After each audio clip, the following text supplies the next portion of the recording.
నెల్లూరులో ఎంతమంది లేరండి భక్తులు?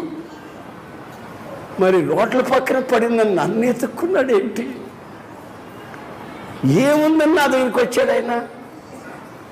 రక్తం కక్కుతూ నేను పడి ఉంటే నా అక్కర ఆయనకు తెరచాలి.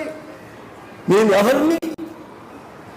వంశ పారంపర్యంగా విగ్రహారాధనలో మునిగి తేలుతున్నా, శాపాన్ని అనుభవిస్తున్నా. నా దగ్గరికి ఆయన ఎందుకు రావాలి?